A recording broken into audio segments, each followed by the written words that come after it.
Good evening, folks. Boy, do I have some news for you today. So today I'm going to be doing a report. I put together a little video similar to the one I did about the gun violence, but this is on a completely different topic, and it is a very interesting video and a lot more interesting than other videos I've done because I backed it with a lot of sources and research that I'm going to put into the description for you guys to look and find yourself and come in and talk about it. And then I'm going to say a few things, get into the video. I'm not going to try and make this video a long one because every time I do that, it always turns out to be long anyway. And I don't want to lie to you guys anymore. Clearly, it's going to be a little bit longer than a 15-minute video. The report that we are going to be doing today is going to be on our good friend, trustworthy old buddy, Bill the Kill Baphomet Gates, scumbag who may be possessed by the very devil himself. He's not alone though, and I'm sure there are many layers, people, and spirits we don't see. I just want to say before I start the video that it's hilarious that he has the comments turned off on his YouTube videos, on his whole channel, on every single video, they're turned off. He clearly knows, he's aware that people have seen this fraud and seen this charade for what it really is. And that people are slowly starting to wake up. And those finally starting to wake up will come after him. And all it takes is one powerful comment to start a chain reaction of awakening. No, folks, don't dare speak the truth. And if you do, we'll just mute you out of existence. Funny how these scumbags operate. That's why I say those demons, they're really scared. They know what one God-filled spirit will cause, and they are terrified. What one comment could do to wake up the sleeping children of God spirits. It's important to realize they will not stop. It's time to push back, not only with non-compliance in the physical realm, but with great prayers and growth with God in the spiritual realm. See, the battle isn't only fought in our mental and physical realm. These demons, they know this. It's fought with divinity in one spirit. When you grow spiritually and realign yourself and your spirit with the Father in heaven, that's where God will welcome your spirit and give you strength through this adversity. We may not all make it out of this on the other side in the physical realm, but we can change the amount of people that we save. This life will come to an end, no doubt. Regardless, prophecy is going to get fulfilled. But the more spirits we help out of the deception, the more that Satan will have taken an even greater loss. Who do you think they're coming for this time? Who do you think they're coming for in all this? The children, of course. The reason they go for our children is because they know most of us adults in this world don't want to see our children be injured or become ill or die. Of course, they know that they can use this as leverage. People in charge, they know that we care a lot about our children and that we will do what we can to try and keep our children safe. The funny thing about that is we are going to ultimately actually help them push this agenda along if we comply, because they've already hurt our children by giving them the you know what in this arm or whatever arm. We've already helped them by complying or by pushing it along. I'm not saying all of us, because not all of us have gone along with this and not all of us have complied and not all of us would ever do that to our child. But there's a lot that have, a shockingly high number that have. And that should concern you, and that should concern us as spirits of God, as children of God, because these people that are being influenced by these demonic spirits that run this world, they are going to drive us down. They're going to get our children killed, essentially, because they're going to roll out this plan. And the funny thing that I'm going to show you in the video, this whole video is about how they did another 201-esque event in October. Pretty funny. So it's also quite funny that Biden keeps saying that there is going to be a pandemic. There's going to be another pandemic. There's going to be another virus. There's going to be another thing that's going to cause panic and all this other stuff. It's written, it's laid out for us, right? They have to, by spiritual law, by the law of divinity, they have to lay out all the truth of what's going on. Because Satan Satan can't fully lie. Satan can tell you a lie, yes. Satan can tell lies, but there has to be some truth in his lies because there has to be warnings. That's how they get the okay to go through with their attacks and go through with their evil. That's the one rule that God will actually enforce in this physical realm. Because remember, he gave us free will, so he's not really enforcing anything in this physical realm. He's allowing things to play out the way they're going to play out.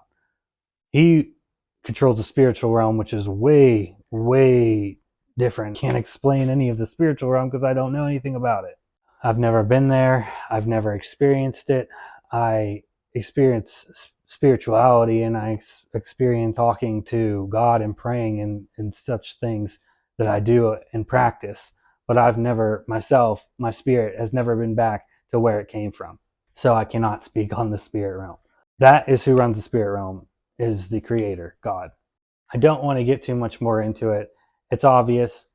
They're coming for our kids. That's how they're going to make us more vulnerable. That's how they're going to try and paint this whole thing that you're killing kids. And they already tried to do it a little bit with the whole regular you know what the first time. But now in this, you'll see that they're directly saying before it even happens in the simulation, it's a simulation. They're saying that it's going to affect kids. I have all the information there. I hope you enjoy the video. This platform is not the only platform where you're going to find that you should be looking for your news, because there are other places that you can find your news at. I didn't hear about this. I never heard about this happening.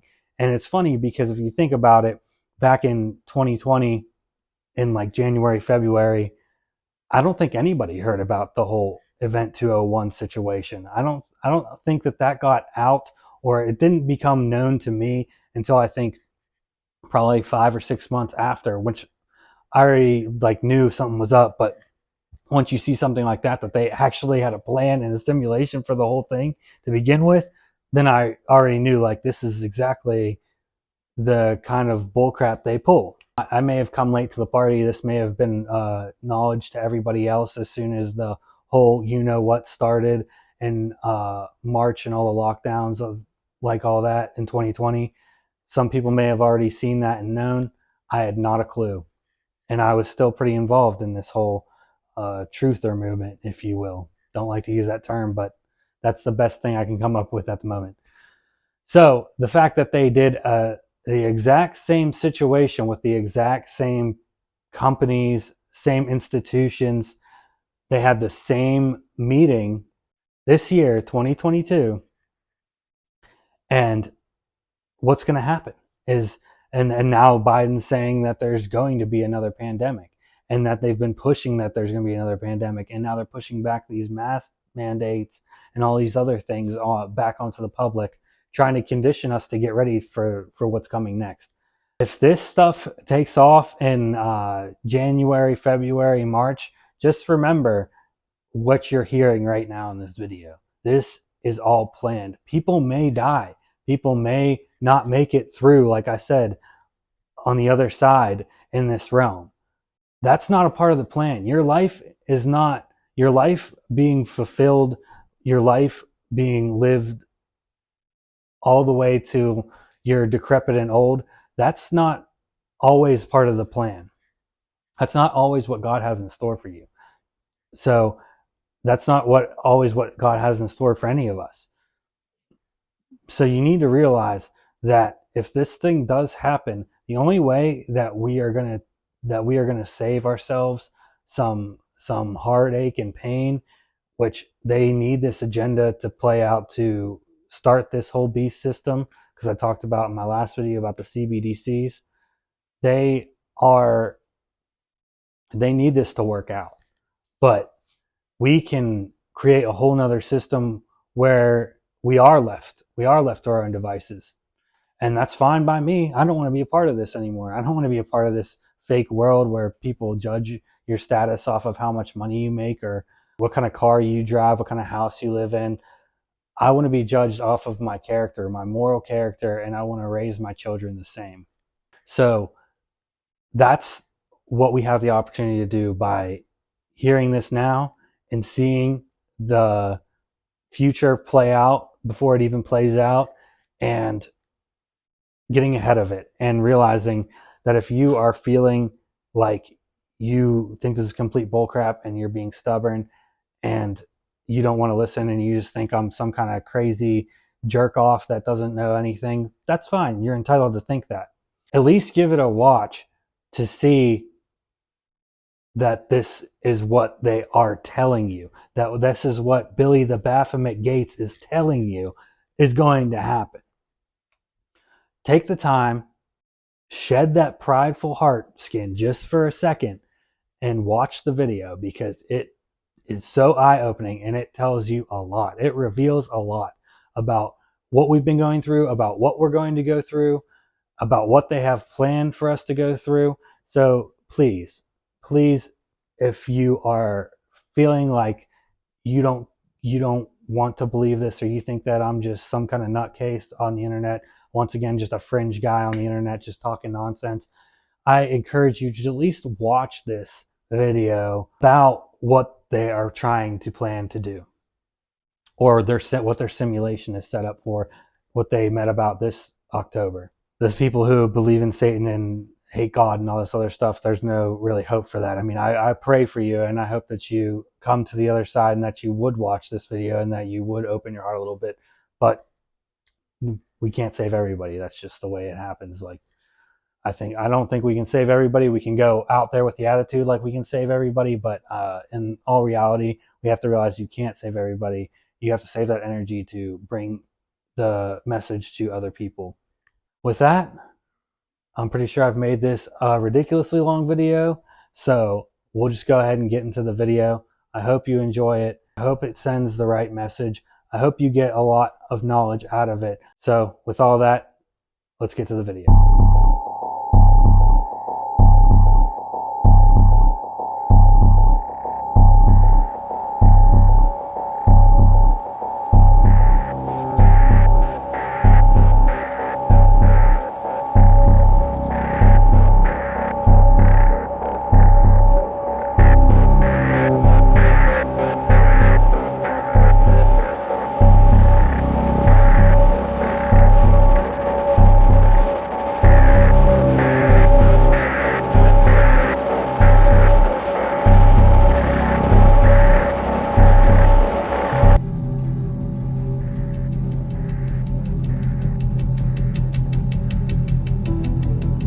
Officials in 2 Latin American countries alerted the WHO of several outbreaks of a new infectious disease that's mysteriously appearing across the region. Severe Epidemic Enterovirus Respiratory Syndrome 2025. Over the past 6 weeks alone, there have been 500 confirmed or suspected cases reported.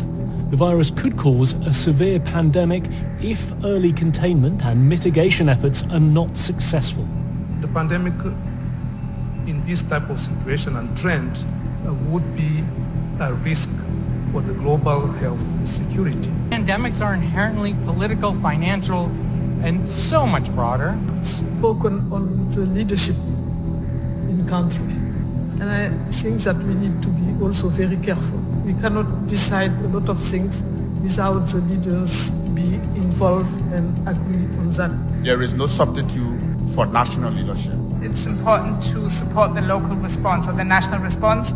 Training those that are in these areas first, enabling them with the tools, protecting them, and if needs be, regional solidarity first. At this stage, communication is key, and communication should include not just scientists with data, but also social, religious, and political leaders. Trust. This is an essential issue, and trust was broken among countries, between populations and healthcare systems, between healthcare systems and governments. I'm very sorry to say that in 2025, we need to strengthen the health system. WHO needs to be a voice for the voiceless. No one is safe until all of us are safe. As of today, there have been an estimated 1 billion cases worldwide, with more than 20 million deaths, including nearly 15 million children. Countless millions are alive but left with paralysis or brain damage. The most successful countries are those which invested in preparedness and trained for this moment years in advance.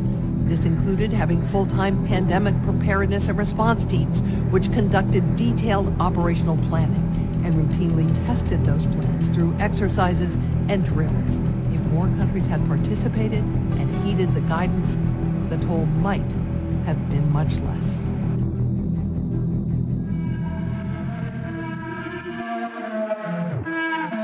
What makes an exercise really, really valuable is if it's firstly well planned and thought through, but then if the results of that exercise are thought about and then changes that are suggested by what we learn are actually implemented. Most of us don't respond well if we face something that's rare and catastrophic, almost like inoculating them. Exercises are a form of inoculation for emergencies. You start to bring together people that need to respond to the crisis, but they've never met each other before. They don't usually work with each other. And people from different departments getting to know each other and learning to cooperate really helped. So different sorts of exercises that I've participated in have included all government agencies here in Australia working together to work through the consequences of pandemic. The value comes in not only the learning, but the interaction that you have with others. This exercise was particularly valuable because it catalyzed, or it brought together the essence of what can we do to be prepared for a situation that is per definition unpredictable. That interactive experience and working with people who can contribute and who can add new perspectives is something that I think is of great value. I'd like to sort of perhaps highlight 5 factors that will, let's say, need to be considered before you can achieve that aspirational goal. First factor is, I think one needs to be aware of the context. The second point is coordination or lack of coordination. The third issue, which is related to that, is leadership. In my experience, it is so important to have strong political will and commitment. The fourth factor, which I think is particularly important here, is credibility. Okay, you talk about tabletop exercises. Okay, who actually owns the exercise? They want tabletop exercises which are relevant to the local context. The fifth factor is just to highlight that in many developing countries, the concept and the idea of a tabletop exercise is not so commonly understood. You need exercises at different levels of resource intensity, and you also need to be able to spread it out, because for the small group of people, the 20 or 30 people involved in an exercise, it's real for them. If you have a really good exercise, it has to be technically sound. It has to be a well thought out scenario. If the participants are active in their respective roles, it also provides a networking and just getting to know opportunity for the participants. It's already hard to pick up your phone and call someone in peacetime. In a stress situation, it is really, really nice, and you fall back on people who you have had interactions in the past. It's one thing to read something, it's one thing to witness something, it's another thing altogether to be engaged in something. We know there is no substitute for having practiced everything from fire drills through to what happens if we need significant health resources deployed to an accident or an event of that kind. So we need both sorts of exercises, but thinking about what's timely, what's relevant is really important. So the value of an exercise is that it uncovers blind spots, things that you hadn't considered before, and it raises awareness, not just in the staff that are involved in the exercise, but also in the policymakers and the decision makers as to the types of resources and coordination and decision making that has to happen. The kinds of people who should be involved in exercises don't just include health professionals. These events include transport workers, they include people working in production, factories, they include government workers in treasuries, all across all parts of our society. So thinking about the breadth of people who will have to respond and making sure that representatives of those groups participate, I think means that we can be much better prepared. It's much harder in a resource-dependent environment, but at the same time, it's especially important in those environments. When you sort of push it up to the level of the policymakers and decision makers, it makes the crisis real to them as well, and it helps them then free up the resources that are needed for these kinds of responses. We're able to make some recommendations based on that experience. And those recommendations could become the basis for either new regulation, new public policy and legislation, new statutes that could be developed, and certainly a far more effective effort to plan for the next challenges as they present themselves. You may need a certain amount of awareness raising, even education, maybe cite examples of tabletop exercises that have been done in developing countries, not just in health, but in other areas. What I would hate to see is for the tabletop exercise to remain on the tabletop. And this is the right time to do it, because it's not a question of if, it's a question of when the next pandemic will hit.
It began in healthy-looking pigs, months, perhaps years ago. A new coronavirus spread silently within herds. Gradually, farmers started getting sick. Infected people got a respiratory illness with symptoms ranging from mild flu-like signs to severe pneumonia. The sickest required intensive care. Many died. Experts agree unless it is quickly controlled, it could lead to a severe pandemic, an outbreak that circles the globe and affects people everywhere. The outcome of the CAPS pandemic in Event 201 was catastrophic. 65 million people died in the first 18 months. The outbreak was small at first and initially seemed controllable, but then it started spreading in densely crowded and impoverished neighborhoods of megacities. From that point on, the spread of the disease was explosive. Within 6 months, cases were occurring in nearly every country. The global economy was in a free fall. The GDP down 11%. Stock markets around the world plummeted between 20 and 40% and headed into a downward cycle of fear and low expectation. Businesses were not borrowing, banks were not lending. Everyone was just hoping to hunker down and weather the storm. Economists say the economic turmoil caused by such a pandemic will last for years, perhaps a decade. The societal impacts, the loss of faith in government, the distrust of news, and the breakdown of social cohesion could last even longer. We have to ask, did this need to be so bad? Are there things we could have done in the 5 to 10 years leading up to the pandemic that would have lessened the catastrophic consequences? We believe the answer is yes. So, are we as a global community now finally ready to do the hard work needed to prepare for the next pandemic?